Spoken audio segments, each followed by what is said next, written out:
fish gotta swim, birds gotta fly, dogs gotta bark, elephants gotta die. This and more in tonight's exciting Please Won't You Be My podcast. Yeah. Dun dun!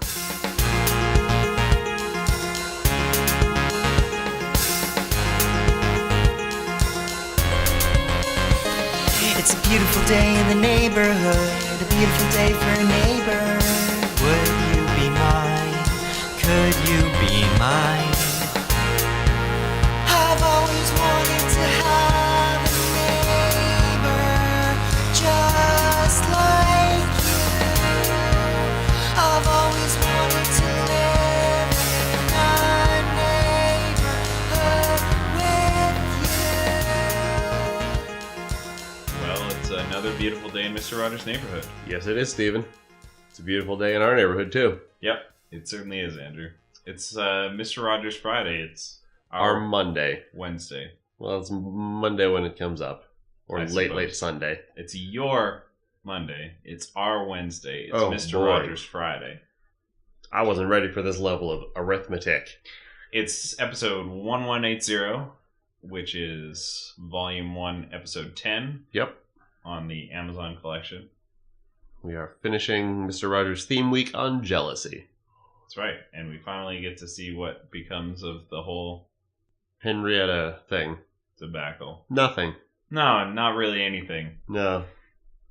They sort of resolve it and then no epilogue. Yeah, it is resolved largely off screen Um, in some respects. Well- But we'll get into that. yeah. First of all, we start with the theme song. Did you notice the theme song seemed a little jazzier than usual? No, I didn't notice. Because it is. Hmm. I went back, I listened to it, and I'm like, oh, I don't remember this having so much swing. And so then I pulled up our last episode we did, Mhm. took a listen to the beginning of that, and the piano is improvised fresh around the song every episode, it seems like. Well, yeah, I did know that. Yeah. I wonder if he sings it just... I wonder if he sings all of his songs without any accompaniment. And then, because it's jazz, they just improvise around whatever tempo he's doing. It could be, yeah. Seems like jazz, you have that sort of freedom to do Yeah, yeah, and the tempo was definitely different from today to the day before. that. So really, the instrumentation is largely dependent on just what kind of a mood Mr. Rogers is in. Yeah, and he had apparently a fairly legit jazz man doing the sound direction. Oh, well, I believe it. It's Yeah. it's good. Yeah, bit of a honky tonk in it this time. I Sort mean, of a every every episode has its own score. Yeah, Which and is improvised to I the think episode. these songs must all be because I haven't heard any of these songs that he sung really Well, we've only... prior to outside of Mr. Rogers' Neighborhood. I think they're all original. Oh, that, yes. Yes. So, Mr. Rogers has a newspaper. Right, and speaking of songs, he uses that to sort of segue, and he talks about newspapers, and do you read newspapers, and maybe when you're older you'll read newspapers. They're tough to understand. They're tough to understand. They got a lot of words in them. Unanswered questions. Unanswered question, which leads us to the first song, which I think is called Why, or is about why. Why is Why, the why, reprise. And it poses a lot of, questions that children might find difficult, like why do dogs bark? Why can't cats fly? Or why do elephants die? Back to back, he asks the questions, why do dogs have to bark, and why do elephants have to die? Yeah. These are the two problems with the world. These are number one and number... You ask any kid, what are your big unanswered questions? Top two things are going to tell you. Why do dogs bark? Why don't elephants live forever? Mhm. Would that be too much to ask? Mr. Rogers does not give us those answers, though. No. He also, in this song, makes a very casual mention of witches as a thing. He says, why can't witches and bad people go away? Yeah.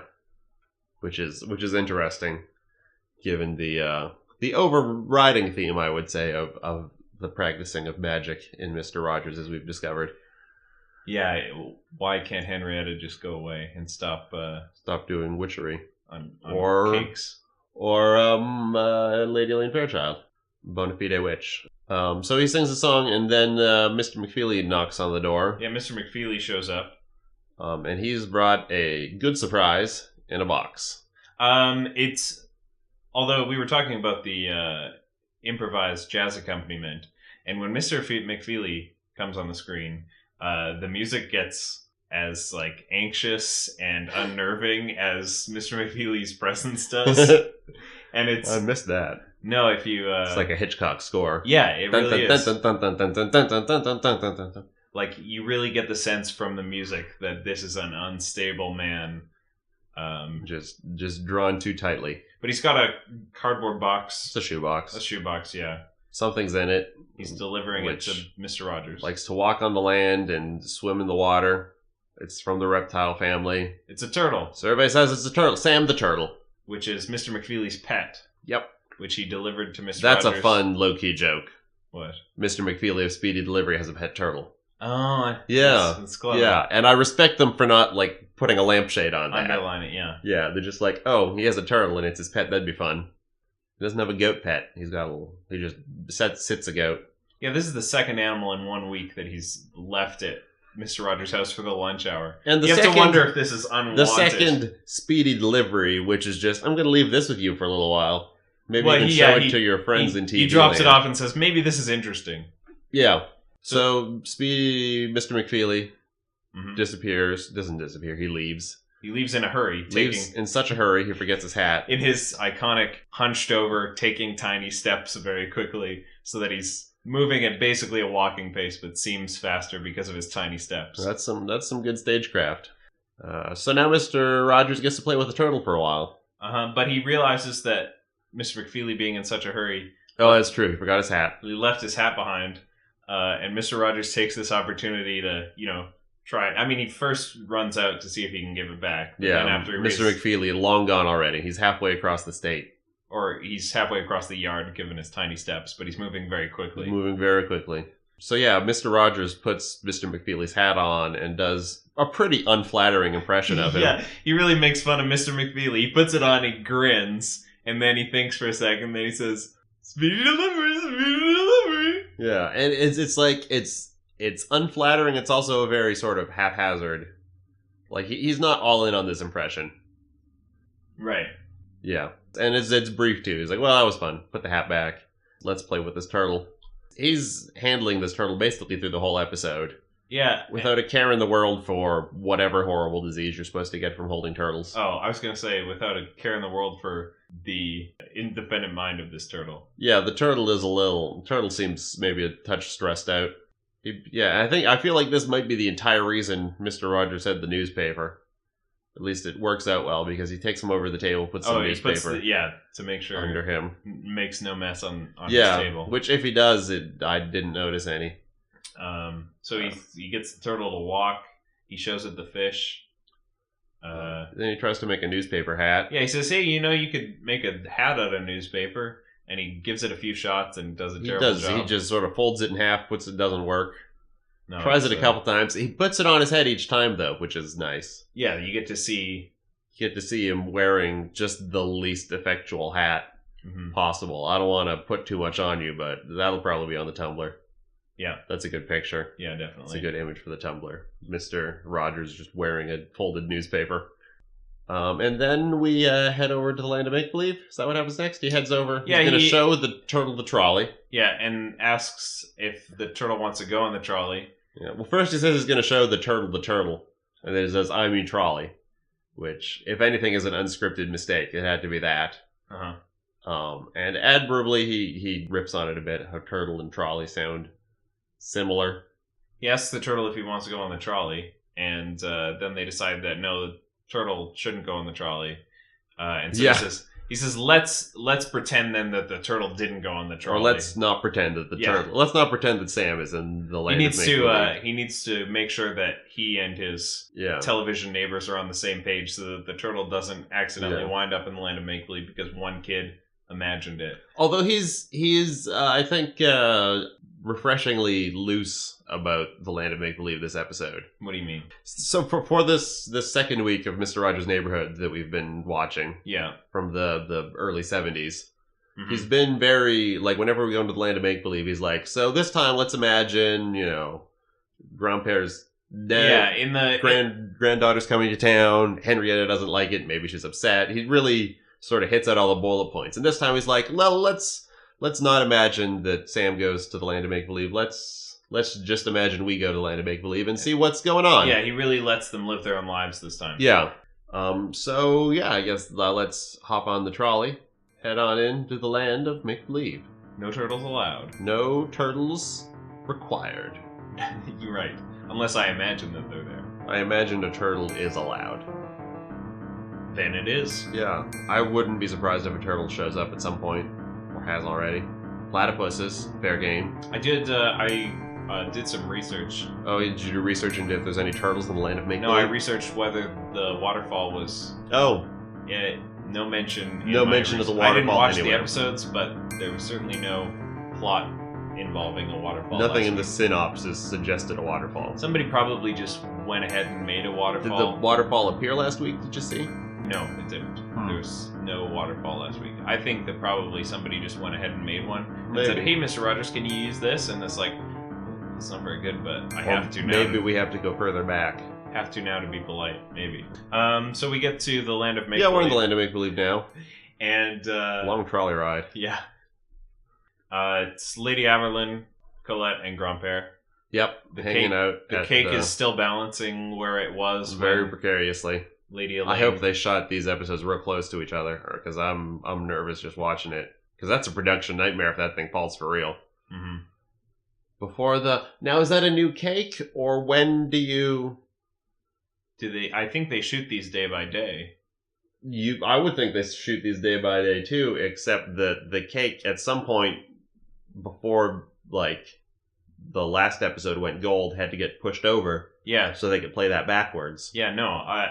But I think that they are shot day by day because at the beginning of this week, on the second day, Mr. Rogers receives a letter in response to his calligraphy That's from. true.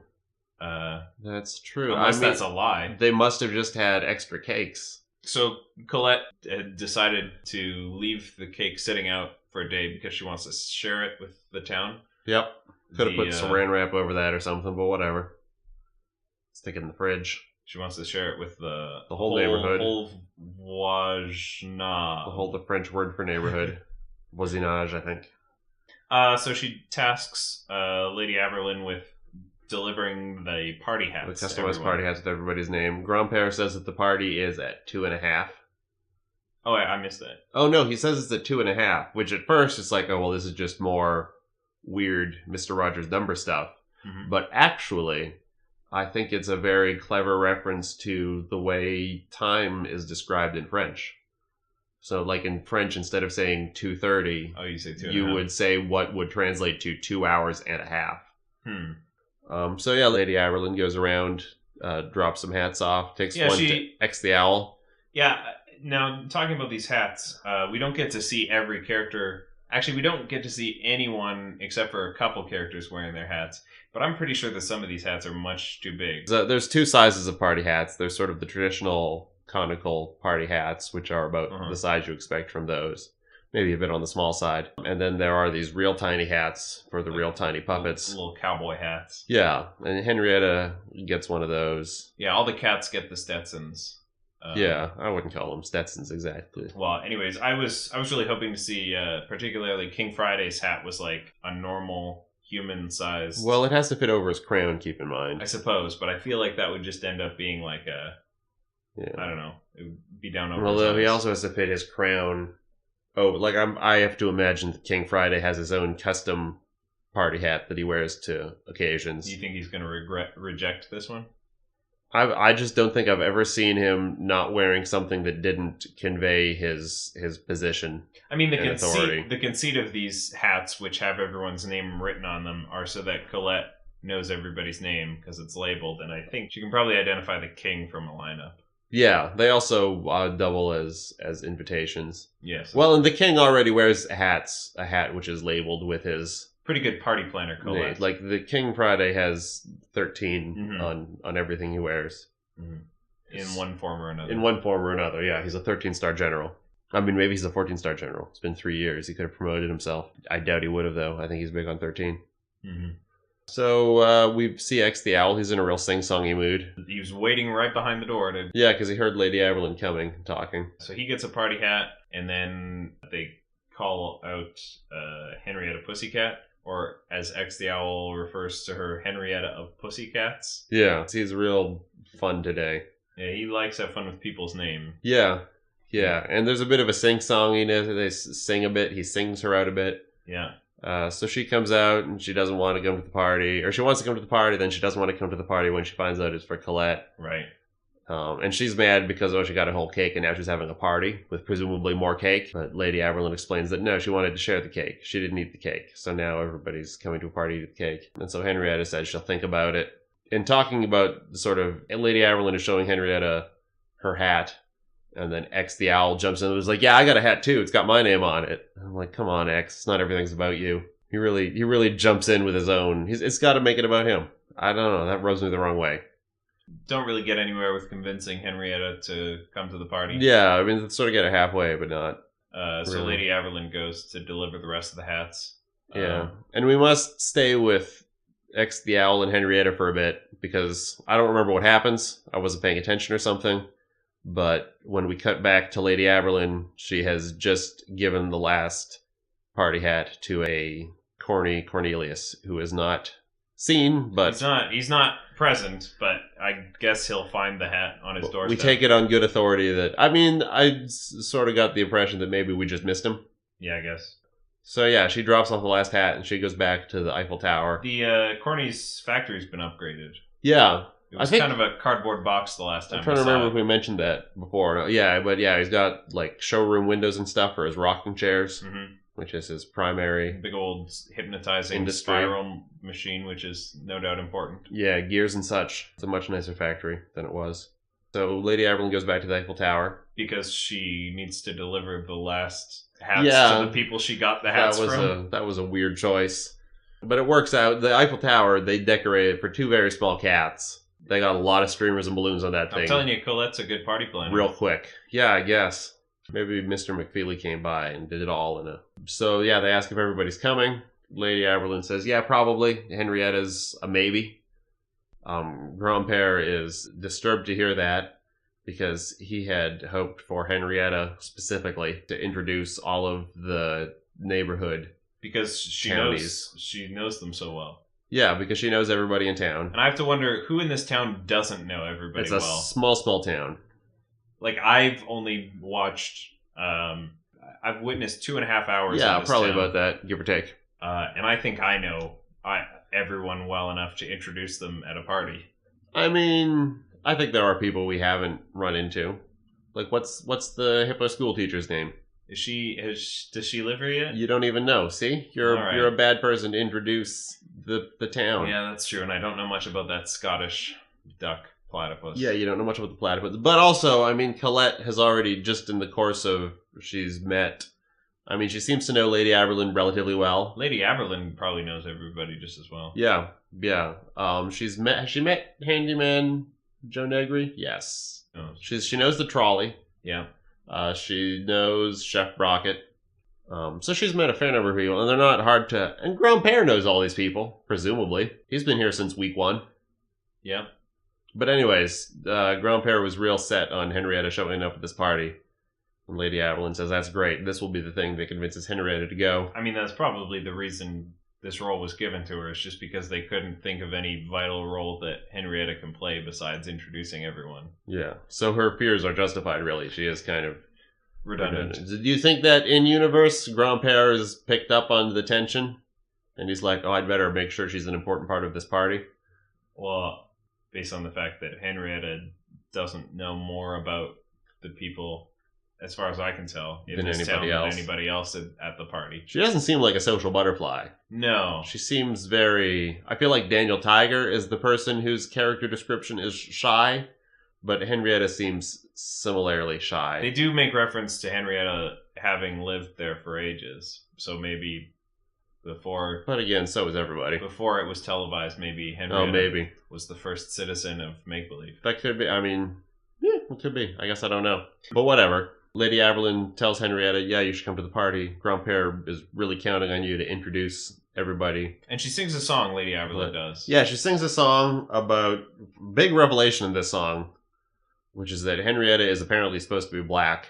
Yeah. The color of cat, not the... I mean, I guess she could be African-American feline. I guess all cats... African make-believian? I suppose all... I mean, I'm not 100% clear on the domestication of the common house cat.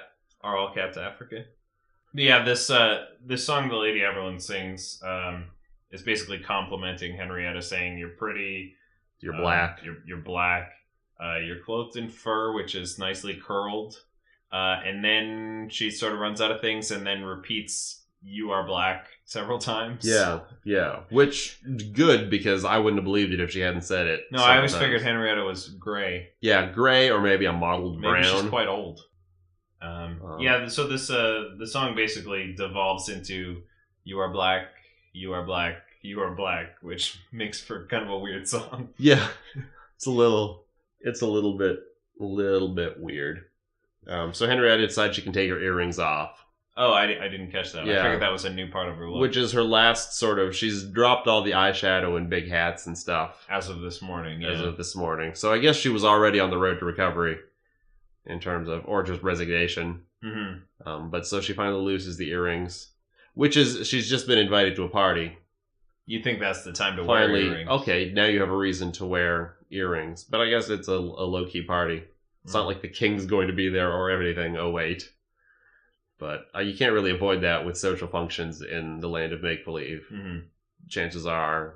If you don't invite the king, he's probably the only person not invited, which you want to avoid. Not gonna like, yeah. And so we never really get to see the party. We find out that Henrietta's going, and that sufficiently resolves the conflict. She takes off the earrings. Those are Chekhov's earrings. If at all there was rising action in this story, which I would say is debatable. Yeah. There was certainly no falling action. Yeah. Would you say this is... Maybe from the very beginning was falling action. Now that we're at the end of the week, this is the time to talk big picture. Would you say this had more or less satisfying of a resolution than week 1, The Great War on Change? I would say less satisfying. It was a less satisfying plot. No, that's true. The climax is really the last episode, and this was sort of... Now, I'm going to say that I think week 1 was a little less satisfying. Why? Simply because it introduces... Lady Elaine Fairchild saying, well, you and me, Kingy, we need to have a talk. They exit to do so, and we don't get to see that. It offers us a real confrontation between King Friday and Lady Elaine Fairchild, which we don't get to see. It doesn't deliver on its promises. Whereas here, this week, it just introduces a party where cake is eaten, which we don't get to see, that's less exciting. I think this week delivered as much as it promised, which, unlike last week, it promised nothing. It promised very little. So this one was, I would say, equally underwhelming, the resolution of this story. Yeah. But less disappointing because it never promised anything to begin with. Yeah. We never actually see Colette and Henrietta interact in any way. Yeah, that's, I think, what we were all waiting for in this episode. That's missing. That's an oversight right there. Mm-hmm. Because that's what it was all building up to. Just like those are the principal characters. Just like last week was all building up to King Friday and Lady Elaine interacting. Yeah, that's true. And at least they appear on the screen together. And really, I think it quickly became less about King Friday and Lady Elaine and more about King Friday and the world. King Friday and the proletariat. King Friday versus the world. Yeah. King Friday and the French Revolution. King Friday's precious little life. King Friday gets it together. There we go. King Friday... What's the other ones? I don't remember. King Friday 3. It looks like Super Mario Brothers. It'll all be on the Tumblr. Yeah. Oh boy, you cutting your own workout for you. Yeah. So then we leave the land of make believe. Trolley's apparently coming to the party. Oh yeah. Yeah. Are they going to build a new track just so Trolley can come, or I don't are they going know, to have the party close to the rail Lady system? Aberlin, walking back to the Eiffel Tower, says, "Oh hi, Trolley. See you at the party," or something. Was there a party hat for him? No, he wasn't wearing a party hat, which I thought was disappointing. Maybe he doesn't have a head. Oh, are we done the stupid trolley ride already? Yeah. Good. We were running out of steam. Yep. Or whatever trolleys run on. Electricity. So Mr. Rogers is still holding that turtle, Yep. arms flailing in the air. He The puts- turtle's arms, not Does Mr. he Rogers. recap? I don't feel like he really talks about the land of make-believe. He doesn't like, oh, No, it's good that Henrietta learned a lesson or something. He's he just just- like, hey, let's see this turtle walk. Yeah, let's see him walk across the carpet. And then the turtle takes 3 steps. And then Mr. Rogers says, wait, let's put it back in the box. I'm That's going to good make my enough. hands be turtles. Yeah. Is he making his hands be turtles, or is he all being a turtle? I don't know. I thought his hands were supposed to be turtles. I don't know. He gets down on sort of his hands and knees and moves around a bit. And then he sings a song about taking my time. Yeah. I like to Which take is my the thing time turtles so do. I don't make mistakes. And then we get a knock on the door. And Mr. Rogers wonders if it's Mr. McFeely. And indeed, it is Mr. McFeely. A man who does not like to take his time and so makes mistakes, like leaving his hat. Yes. As Mr. Rogers is going through the door to see if it's Mr. McFeely, he says, I wonder if it's... And then he looks out the window and he says, oh, yes it is, Mr. And then he, stops halfway through the sentence. Like, it was almost like he started doing Edgar's I voice missed that. and then realized, oh, wait, I can't do one of the voices of the characters when I'm on the show. I mean, it's been at least a week. I doubt anybody still remembers Edgar. After 1 week of his absence, we've all forgotten him. Yeah, he's Edgar. Oh, poor Edgar. Poor Edgar. Oh, he wouldn't hum, he would say words. Poor Edgar. Poor Edgar. If he doesn't hum so much as he sometimes sighs melodically. So I don't have any notes about Mr. McFeely. He must not stay No, very he takes long. his hat, he takes his turtle, he leaves. Before Mr. Rogers could even close the door, his friend, Jamie. we are led to assume, his friend Jamie, he sees him, so he invites him in. Yeah, And already I'm thinking, like, well, this is kind of interesting, just sees his friend, hey, come on in. Because usually his friends... So it's presumably some neighborhood kid. Yeah, I think we need to go through this sort of as it happens. When he comes in, too, he's got a very, he's wearing a sweater vest, he's got shirt sleeves on, and I'm like, this is a real Mr. Rogers looking kid with his sweater vest. So this kid comes in, and it's like, oh, what is this neighborhood kid going to show Mr. Rogers? Yeah, this is coming back to a thing I mentioned in the last episode, when Mr. Rogers sort of introduces us to Jamie, or Jamie to us. Jamie actually looks at us and says hi. Right. Because Jamie straight up, hands up, waves hi. Yeah. It says hi to us, which I think is And then he unprecedented in our experience. turns to Mr. Rogers and says, hey, Dad. Yeah. And we're like, And what? we were watching this episode at about the same time in separate rooms, because Uh-huh. that's a sensible use of power and electricity. It's a better way to do it. Yeah, but because I was doing all my research into is this song played differently each time, I was a bit behind you. So, but I distinctly remember listening to the episode, and all of a sudden I hear you go, "What?" from the next room, and I'm like, "Oh boy, something happens." Yeah, no, this was honestly the biggest surprise of the show so far. Yeah, over all 10 episodes that we've done. Yeah, Mr. Rogers has a son. I mean, this is more of a payoff, I would say, than anything that happened in the land of make-believe, because throughout the last 5 episodes, we've sort of been wondering, what's the deal with Mr. Rogers' whole thing? What's his real life? He's got a real house. He mentions his real house and how he goes home to his... I don't know that he's mentioned family besides his grandmother who told him to not drink milk so fast. He used to, in I think one of the last week's episodes, Mr. Rogers mentions that he used to read the newspaper at the table, but then he decided that he wouldn't do that because he was not paying attention to his family. True. Although even that could be maybe he was just a real studious kid. But yeah, this is Fred Rogers' actual son playing the role of Mr. Rogers' actual son. Jamie Rogers. James Rogers on the internet, but apparently goes by Jamie. Mr. Rogers pulls his son into the kitchen to show him how to properly make a newspaper hat. Yep. Which he does. One thing I noticed about Jamie, he's got a big old class ring. Yeah, that was interesting. Didn't seem like the sort of thing that how old do you think he is? Maybe 10 at the most? Yeah, something like that probably. He's like 8 or 10. But he's got this big class ring on his... Yeah, big old gold ring. Ring finger on his right hand. Yeah, that was interesting. Like the sort of thing that you only see on like a middle-aged person or a football player. Yeah, somebody who has at least graduated high school to have a class ring. So it was a little weird to see it on a child. It's his kindergarten class ring he's wearing or something. Yeah. Still fits though. Makes a mean paper hat though. Yeah. So they both make their newspaper hats and they both wear them. And then Mr. Rogers notices the time and says, "Oh, I have to go, so you have to go. You have to go too. You can't be in this house without me." Well, when Jamie came in, he said that he was just walking home from school and thought he'd pop in to say hi and they could walk home together.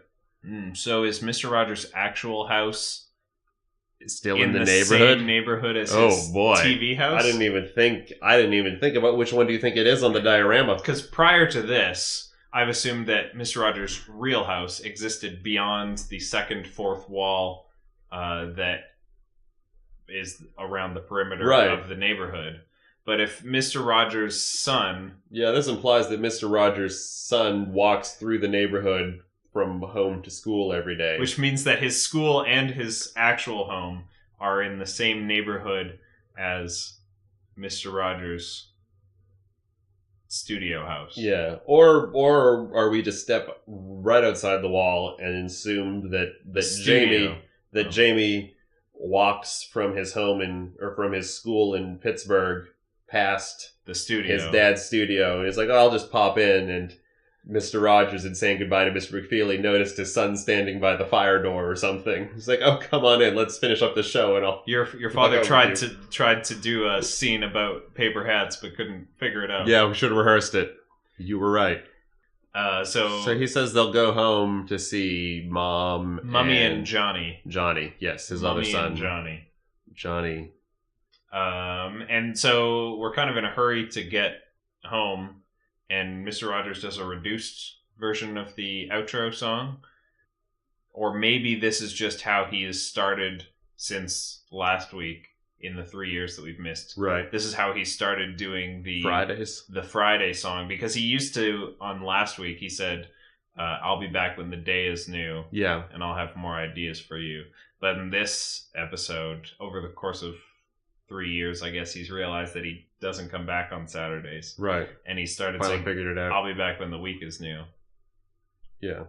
Which is how we've been doing it right from the start. So get it together, Mr. Rogers. That's the way we operate. I think we've covered everything for this episode, though. We've more than covered everything for this episode.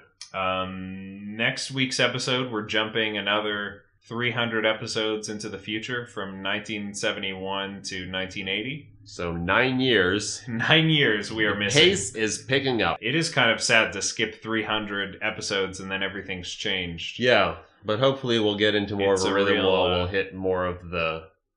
What's a universe where there's a character who is only alive for a short period of time and then goes to sleep? Brigadoon. It's a real Brigadoon situation where we skip 300 episodes ahead. Except we're Brigadoon and Mr. Rogers is the army buddies, I want to say, from Brigadoon. It's been a while since Mom tricked me into watching Brigadoon with her. Yeah. They were army buddies in White Christmas, and I feel like I'm definitely conflating to some extent White Christmas and Brigadoon. It's like the same actors, isn't it? Almost the same. Maybe. People. I don't know. The same era of actors. Definitely feels like the same. I don't feel like Brigadoon has as much singing and dancing in it. Anyways, tune in next week for our Brigadoon fan cast, Brigadoods. That won't be happening. What will be happening, we will be doing Mr. Rogers episode 1471. Ooh, good old 1471. Which is volume 1, episode 11. Math checks out. I hear rumors that next week is an opera. Ooh. At least the next episode. Should we do the whole podcast in opera? No. Okay. No. What about light opera? No. My eyes are fully open to my awful situation. I shall go once a Roderick and give him a narration. Our theme song was provided by Dan Brisbane. Good old Danny Brisbane. He's a fan of me. Yeah, I think that was in response to last week's. Doesn't matter. Remark. I'll take it.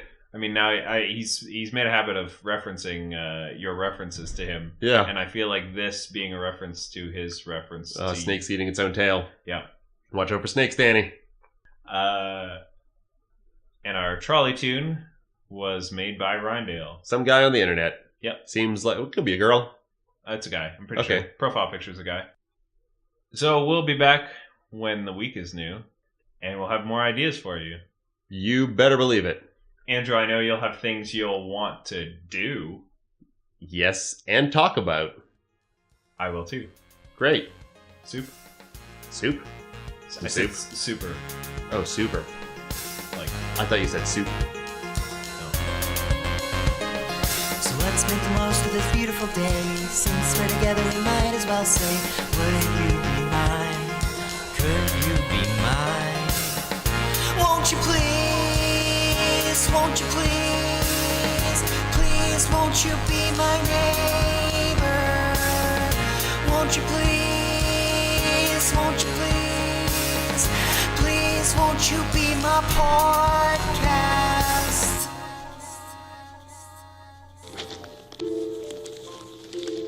You know why it's called a newspaper? Because it's made out of paper and it tells the news.